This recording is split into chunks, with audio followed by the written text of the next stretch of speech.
Hello. Here's a very quick video on the blog.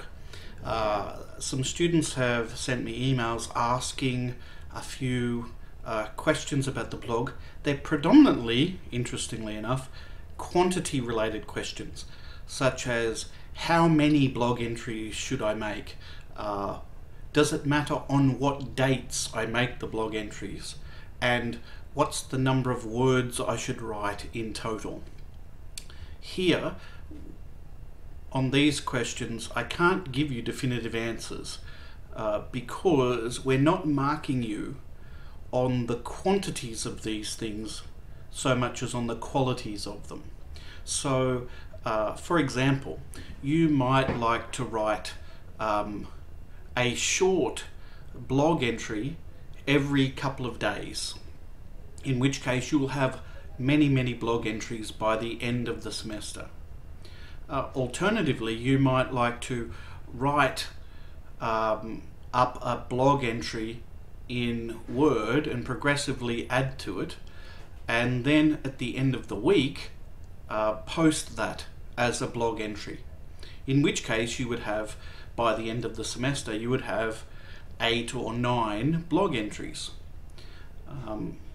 On the other hand, you might want to write really gigantic blog entries over a couple of weeks, in which case you would only have, say, 4 or 5 blog entries at the most. So I can't tell you how many blog entries you should have, only that you should try and meet the requirements requested of you in the learning guide. The same goes for the word count as well. I've said in a previous video 1,000 to 1,500 words should be okay, but that's premised on the assumption that the quality of those words is quite good. You could write 1,500 words of just copy and pasted blabber, and that's not really worth very much. Just because it's 1,500 words doesn't mean it's worth anything. So it's really not a question of the quantity of words as the quality of the blog postings themselves. Another issue is where people have asked, does it matter on what dates I post? It doesn't really matter what dates you post on, except that you have to post before deadlines. That's the only dates that are really relevant. If you want to put 3 entries up all on the one day, that's fine.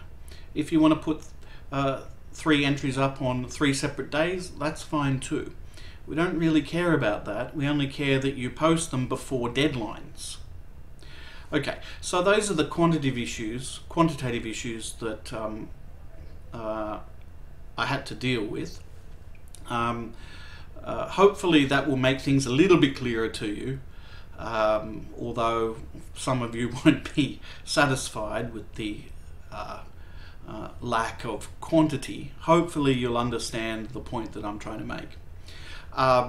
Perhaps now I'll just take you to the one of the blog's sites, and I'll show you how the marking process would go. Now, in the marking process, what we'll be looking for, because Andrew Grinko and myself over the next couple of days will be marking your blog progress, and we'll be marking your blog progress based on the number, or not the number, but the blog entries that you've made up to and including the 4th of January. Okay, so we'll be marking up to the 4th and including the 4th of January. Blog posts after that, we won't mark for your blog progress assessment. Now, the blog progress assessment is out of 5 marks, so it's not a huge amount. It's 5 marks of your total mark for the unit. Nonetheless, there are targets which we're expecting you to hit, or hoping that you're going to hit. So these are the sorts of things that we'll be looking for. The most basic thing we'll be looking for is whether you've started or not. That's the first thing. So you get maybe a mark, 1 out of 5, just for starting, just for doing something. Then there's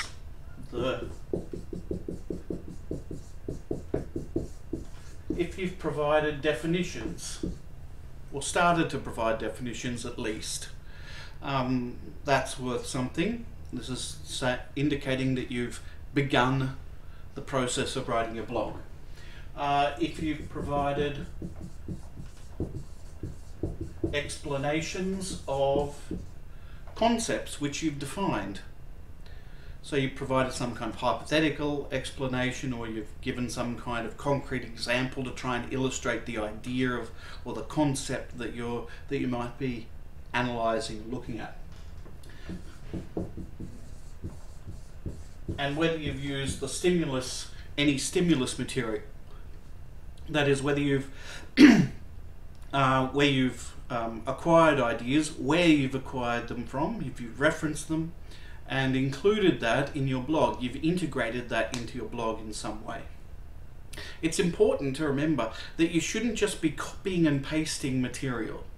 Don't just copy and paste material. This doesn't indicate any thinking, or it doesn't clearly indicate any thinking or the quality of your thinking. It indicates that you've copied and pasted something from a website, and that's not really worth very much. We want to see things, ideas expressed in your own words, preferably ideas that you're developing based on stimulus material which you've been provided with on the website or that you've found somewhere. Okay, so let's go and have a look at a couple of blogs, and I'll mark a couple. All right.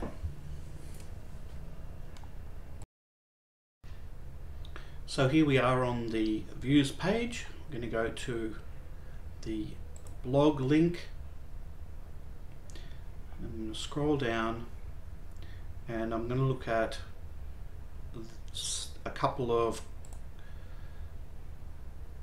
blogs about the cost-benefit analysis of a war.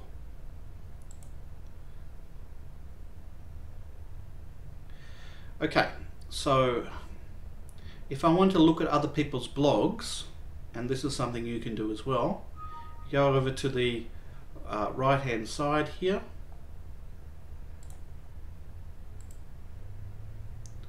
and you can see the other people who have written blogs on this topic. So let's go to Ada. All right.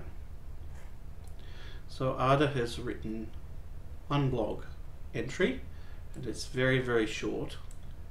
It's done on the 4th of January, so they've got in just in time, and it's very, very short. It's simply a very, very brief definition.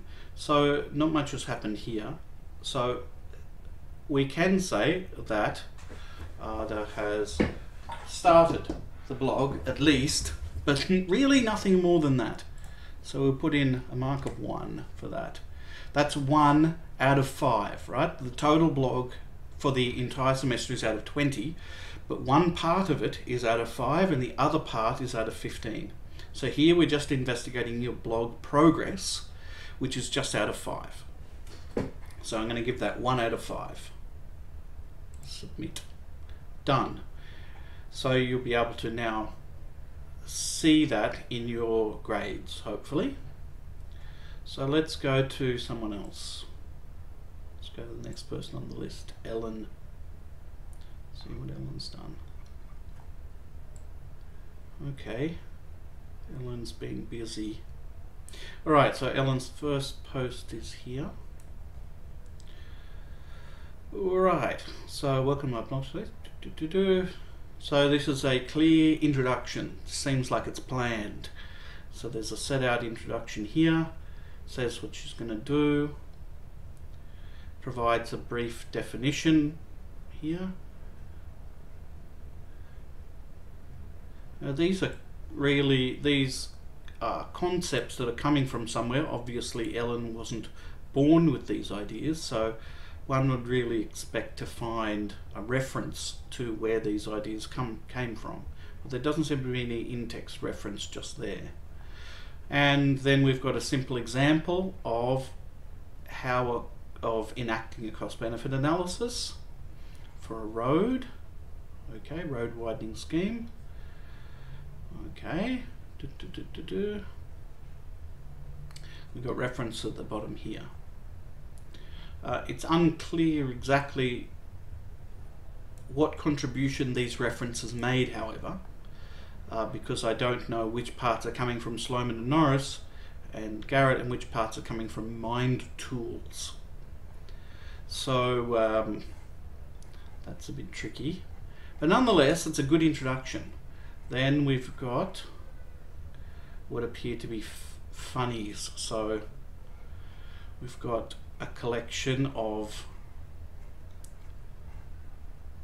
funny things.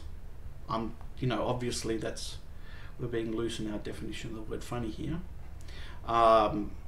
Okay, and the next blog entry is just war theory. So she's decided to move on to just war theory.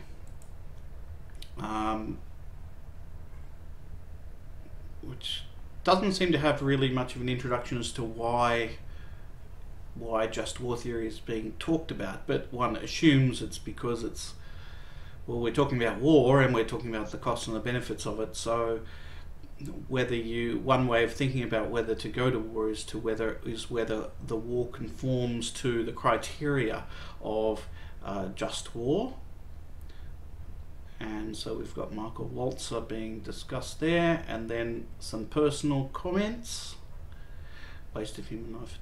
It's also important to take motive and propaganda into account. Okay. While the just war is rosy and respectable on paper, decisions of ethics are always grey and politically complex. Okay. Please comment below. And the references to Michael Walzer on YouTube, and then we've got someone commenting. Okay, nice.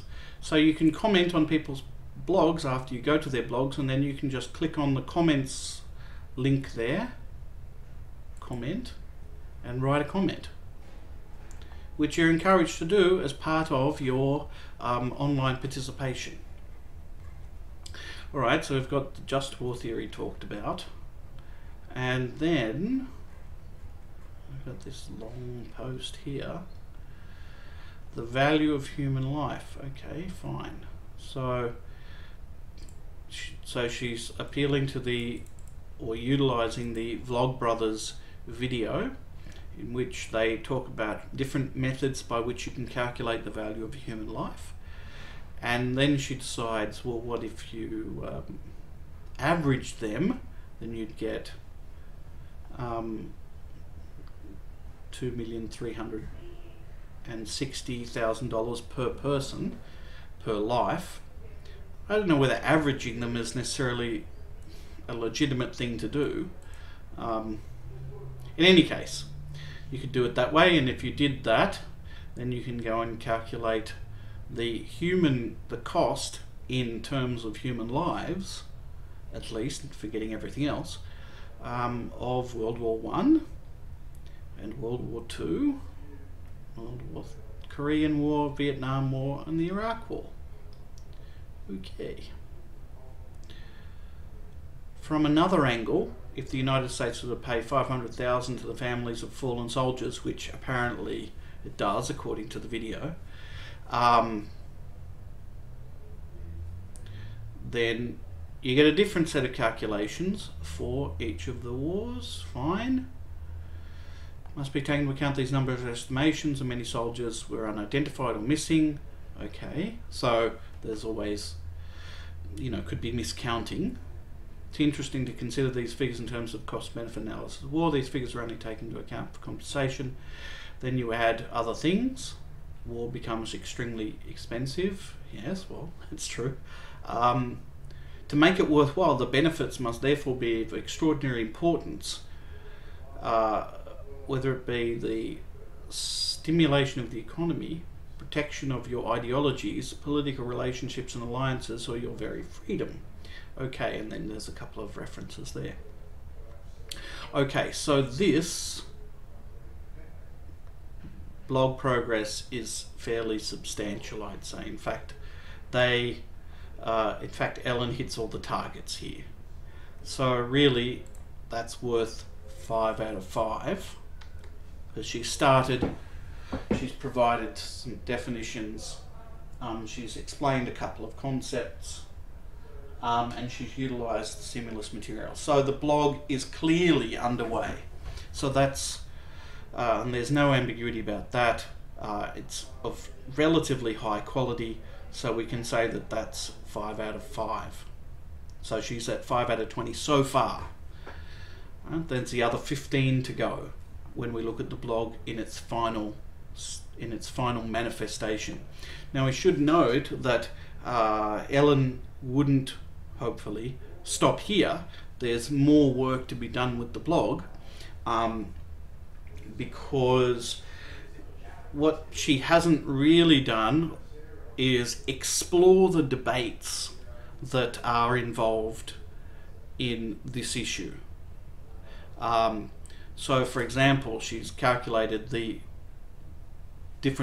she's come up with different calculations for different kinds of war using different measurement devices or methods, but hasn't commented on, for example, how that's actually quite problematic.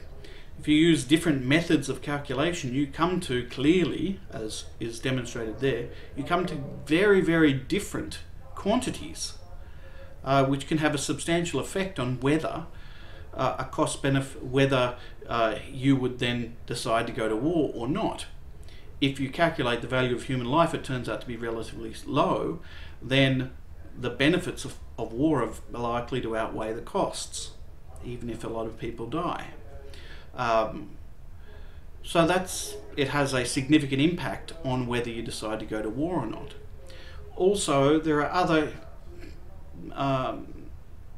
measurement issues which are simultaneously ethical issues, which would probably need to be thought about a bit more. For example, one way of calculating the value of a human life is how much income that life would earn over its natural course. And it turns out, for example, that a human life in the United States earns a lot more money than a human life in, say, Eritrea, in an African country which is relatively impoverished. So does that mean that the value of an American life is greater than the value of an African life? One would normally think, no, that's not the case. And if that's not the case, then can we really utilize a cost-benefit analysis which includes the value of human lives in our decision-making at all, if we from the get-go think that it's fundamentally flawed? And that's just an idea of the sorts of things which would need to be explored in order to really progress this particular blog. Alright, so that's that. But all in all, that's really an excellent blog start so far, and I really think Ellen should be rewarded for that. So here's a Crunchy, which this is Ellen's prize for doing such a good job on her blog. Unfortunately, because I can't really mail it to her, I'll eat it on her behalf. So any questions about the blogs, please drop me a line and I'll respond to you. See ya.